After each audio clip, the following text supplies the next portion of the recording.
Hello students, welcome to this video, and in this video we are going to read the next chapter of your class 12th book Flamingo. The title of the chapter is Indigo, written by Louis Fischer. Indigo is an excerpt from Louis Fischer's renowned book, The Life of Mahatma Gandhi, a biography of nation's father. This biography is an amazing account of how one man's unconquerable spirit inspired a population to triumph over tyranny. And the extract is an extraordinary explanation of selfless contributions made by numerous anonymous Indians to the freedom movement and oppression of the British on innocent Indians. This chapter we will find that how Mahatma Gandhi he simply decided that a particular event happened in his life which made him decide that Britishers they need to move away from our country. They have to go away from our country and we need not be the slaves of Britishers. So when the chapter opens, we find which is being highlighted that how when Gandhi he had gone to in the year 1960 annual convention of the Indian National Congress Party in Lucknow, and there were around 2,301 delegates. And apart from that, there were many visitors as well.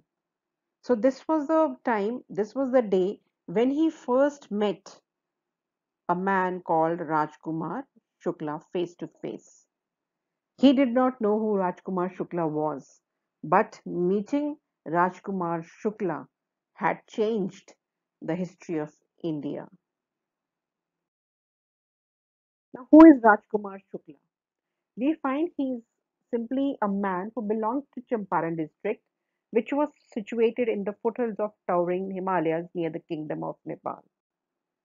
He told Gandhi under the ancient arrangement that Champaran peasants were sharecroppers, and he was one of them.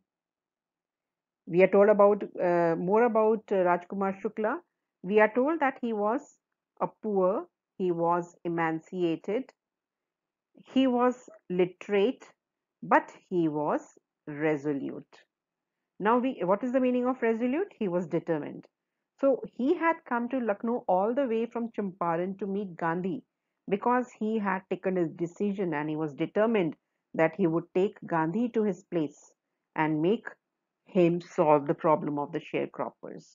So why he had come? He had come to the Congress session to meet Gandhi to complain about the injustice of the landlord system in Bihar. So when he met Gandhi for the first time, did Gandhi agree?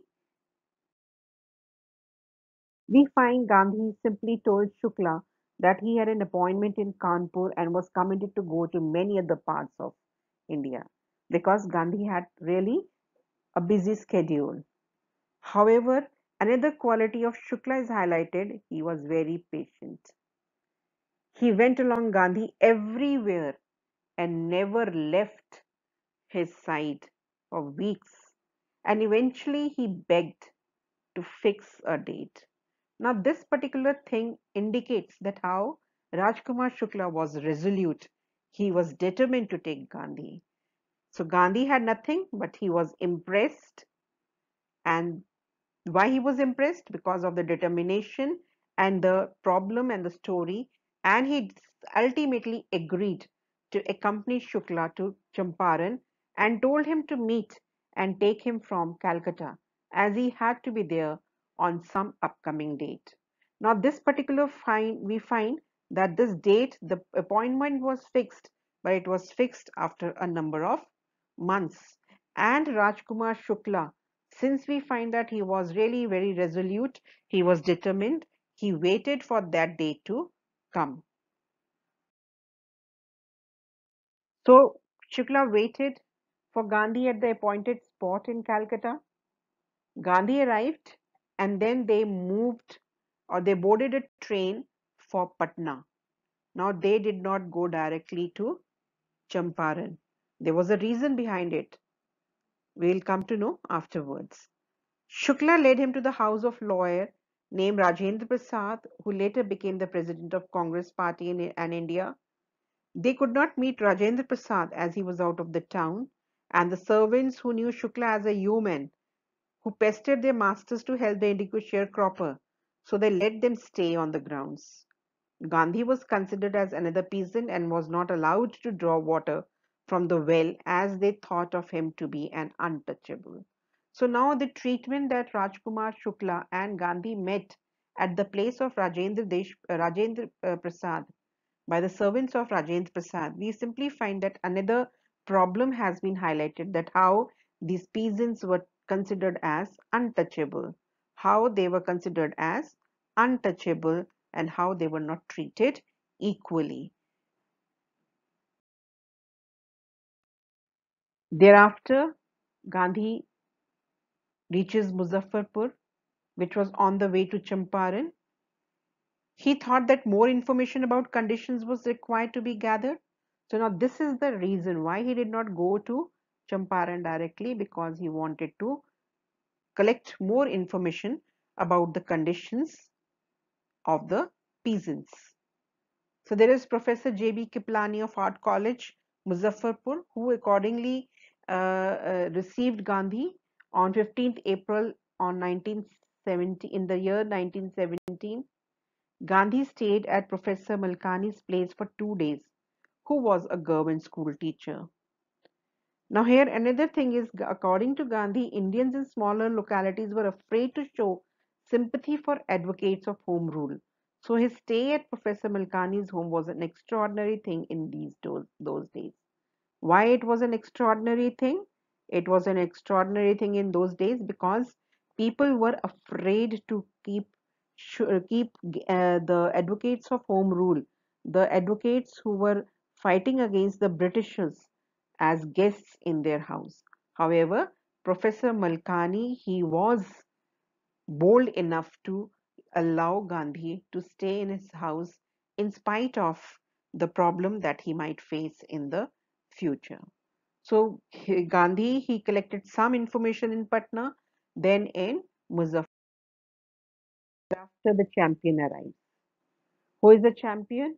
The champion is nobody else but Gandhi, who arrived at Champaran.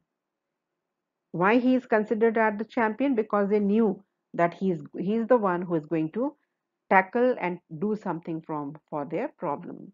So Gandhi was not treated less than a champion for the masses, and the sharecroppers from Champaran began arriving on foot or conveyanced to see their champ as soon as the news of his advent and his mission spread.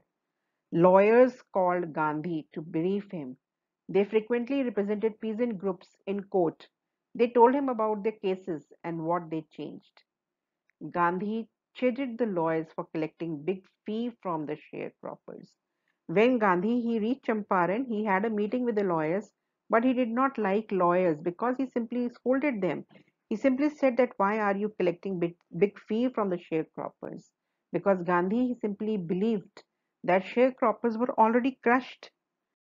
Money to the landlords, they were being exploited. Then in such conditions, the lawyers who were fighting for them should not collect good fee and big fee from them. In Champaran, when he had met the lawyer, some conclusion is drawn by Gandhi. The first conclusion is that it was useless bringing such cases to law court, as it does not do any good. And apart from that, a very important thing that he decided was that the crushed peasants firstly needed to be freed from fear. So he find the key to the problem. And what was the key to the problem? That they needed, the Champaran peasants needed to be freed from fear. So with this particular thing, Gandhi moved ahead. So during that meeting, Gandhi further understood about the real problem of the Champaran peasants. He was told that most of the arable land in the Champaran district was divided into large estates, and these estates were owned by Englishmen. However, they were worked by Indian tenants. The chief commercial crop was indigo. The landlords, they really compelled all tenants. Now, this was a problem. The tenants were really compelled. All the tenants were compelled to plant at least 15% of their hoardings with indigo, and the entire harvest was supposed to be surrendered. Now, they could not keep themselves, they had to surrender. And this was done by long term contracts. Now, this was since the long term contracts, so contracts were signed and they were forcefully made to grow indigo. So later, the landlords, when they learned that Germany had developed synthetic indigo, they obtained agreements from the sharecropper to pay them compensation for being released from the contract. Now, the landlords they were really educated people, so they came to know about the development of synthetic indigo before the peasants. So when they came to know, they knew that the price is going to go down. So ultimately, they wanted to them to be released, and they wanted compensation. Peasants were unhappy. However, peasants were unhappy with the contract, and thus many of them signed them willingly. Some of them engaged lawyers to resist it, and landlords hired thugs. So, meanwhile, when the information of synthetic indigo reached the illiterate peasants, they came to know that how they were cheated by the British landlords, and now they wanted their money back. So this basically was the problem of the Champaran peasants, how they were forced to grow indigo and how they were supposed to give the entire indigo crop to the landlords. And when synthetic indigo came in the market, how they were cheated and they had to pay compensation for being released from the long-term contracts. So this Gandhi arrived. So Gandhi arrived at Champaran at this particular time. So Gandhi is a great planner. So the very first thing, what he did, he simply started gathering facts. The very first thing was he started gathering facts. First, he visited the secretary of the British Landlords Association, and then the secretary, when he refused to provide any information because they said that Gandhi is an outsider. Now, Gandhi simply said, I am not an outsider, but still he was not given any information. So, secondly, he went to the British official commissioner of the Tirhat division, in which Champaran district was there. The commissioner, you can see, he simply tried to terrorize Gandhi and advised him to leave their hut immediately.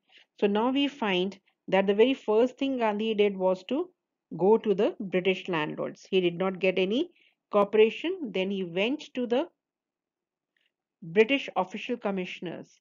Then also he did not get any cooperation. So Gandhi, whatever planning he had done, he wanted to gather fact from all parties, but he was not cooperated by any. Gandhi, he simply defies the commissioner's order. Gandhi did not leave. He simply proceeded to Motihari, the capital of Champaran, and he was accompanied by many lawyers. A number of peasants also greeted Gandhi there. They went to this house and investigations went on. He got to know that peasants had been badly treated in a nearby village, so he decided to go and seek. The next morning. He started out on an elephant's back. On the way, Gandhi was overtook by police superintendent of Messenger, and thereby he could not proceed further. Messenger ordered him to return to the town in his carriage. Messenger drove him home and served him with an official notice to leave Champaran immediately. Now, this is very important. He was issued an official notice that he must leave Champaran immediately. Now, this is something which Gandhi did not like. But Gandhi signed the receipt for the notice and he said that he would disobey the order. Now, disobeying the order was something which was against his will, but he had to do it. Gandhi ultimately he received the summons to appear in the court the very next day. So Gandhi he could understand that the British officers were really exploiting the British landlords were exploiting the peasants. He made Motihari as his headquarter, and then he even disobeyed the order of the whole night. Which night we are talking about? The whole night Gandhiji remained awake because he knew that the next day he is going to be called. He telegraphed Rajendra Prasad to come with influential friends.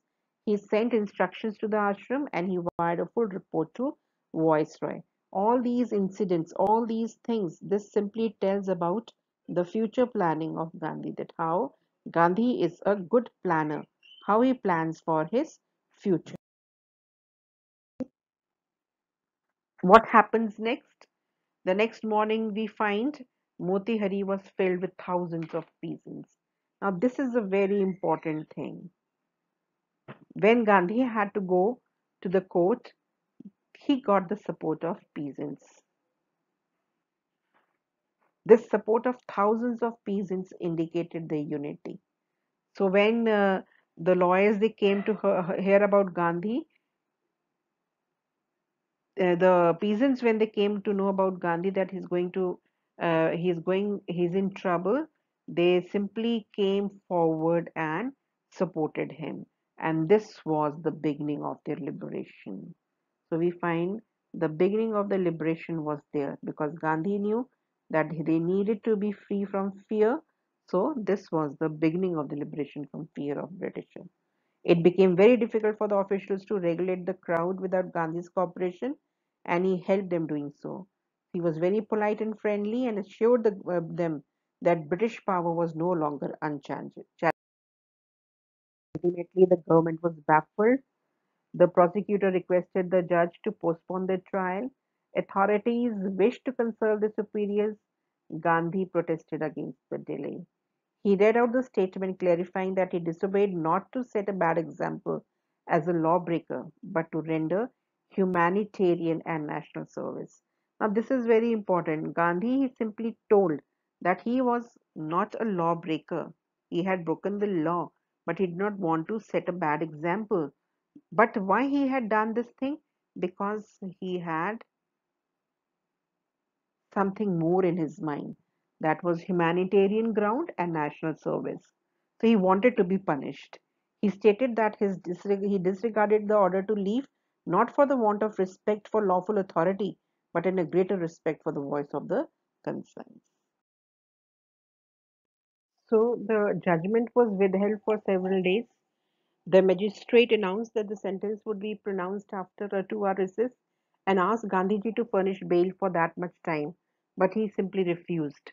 And ultimately, the judge had to release him without bail. The judge withheld judgment for several days, and Gandhi was allowed to remain at liberty. So ultimately, Gandhi feels that the battle is won. How? Because many prominent lawyers they had arrived from Bihar. When they had conferred with Gandhi, Gandhi had asked them what would they do if they were sentenced to prison. To which one of the senior lawyers replied that they would go back home as they won't be able anybody to be advised. Gandhi then wanted to know about the injustice to peasants, but the law is withdrew to consult. Rajendra Prasad now here plays a very important role. He, along with other lawyers, they thought among themselves that Gandhi, being a stranger, was ready to go to prison, and they being not only the residents of adjoining districts, but also those who claimed to have served the peasants were talking of going home, which would be a shameful desertion. So ultimately, what happened? The lawyers accordingly, the lawyers after investigations were made. The lieutenant governor of province had an ordered the case to be dropped. So ultimately, for the first time in Indian history, civil disobedience had triumphed. Gandhi and the lawyers now proceeded to conduct an inquiry into the grievances of the farmer.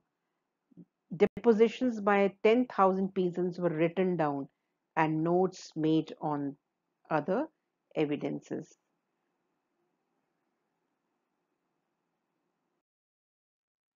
So a lot of documents were collected and the whole area was pounding with the activity of investigations and the fervent protest of the landlord.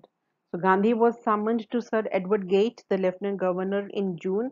He met uh, leading associates before leaving, and laid plan for civil disobedience in the case he got arrested. So he had there were four prolonged interviews with the lieutenant governor, who consequently appointed an official commission of inquiry. So now there was an inquiry set up into the sharecropper situation. Now, who were there in the commission? The commission comprises of the landlords, then there were government officials, and there was Gandhi also, who was the representative of the peasants. So now Gandhi's Champaran visit, which he thought that would take only a little time or small time, it took almost 1 year of his life. So now Gandhi was advocating for the peasants. Now a crushing mountain of evidence was assembled against the landlords. Because the landlord lords were at wrong, there was a crushing mountain of evidence. They agreed in principle to make refund to the peasant. They thought that Gandhi would demand repayment in full of the money which they had dishonestly and illegally extorted from the sharecroppers. But when they asked him how much they would repay, he only asked for 50%. He approved the landlord's proposal ultimately for 25%, and the deadlock was finally broken. Now, here another important thing is why another important thing is why Gandhi he simply agreed to 20. He justifies. So, according to Gandhi, the amount of refund was less important than the fact that the landlords had obliged to surrender part of their money and a part of their prestige. So, now what was the reason behind taking 25%? That they had not only surrendered money, but they had also surrendered their prestige. Landlords had behaved as lords above the law. Now, the peasants had learned courage and could see that he too had rights and defenders. Within a few years, the British planters abandoned their estates, which reverted to peasants, and indigo sharecropping had now disappeared, which justified Gandhi's position. The position that why he took 25% compensation. Ultimately, Gandhi did not stop there. He simply could understand the need of the upliftment of the people, because we know that Gandhi never satisfied himself with political or economic solutions. He wanted to do something regarding the social and cultural backwardness in Champaran village. So he appealed for teachers. Then we find Mahadevi Desai and Narhari Parikh, two young men and their wives, volunteered for the work. Several came from Bombay, Pune, and other distant parts of the land. His wife and youngest son Devdas arrived from ashram. So primary. So what was the first concern of Gandhi? That was education. Then Kasturbai taught the ashram rules on personal cleanliness and community sanitation. So now what do we find? That apart from being educated, they also taught them about personal cleanliness. Health condition was another area which Gandhi simply wanted to improve. So after the Champaran's peasant sharecroppers problem is solved, he simply looks for the other problem. So another thing was health conditions. So he wanted to improve that condition. So Gandhi he got doctors volunteer for 6 months, and three medicines were given. Anybody who showed the coated tongue was given a dose of castor oil. So ultimately we find that Gandhi, he simply tried to improve the health conditions of the peasants of, not only the peasants, but the people of Jammu. So another area was upliftment of the women. The women they were in miserable condition. He could find, or he noticed that the filthy condition of women's clothes. He asked Kasturbai to talk to them about it, and one lady took Kasturbai to her hut and told that they did not have any cupboard or boxes for clothes. So this shows that how the women were in miserable condition.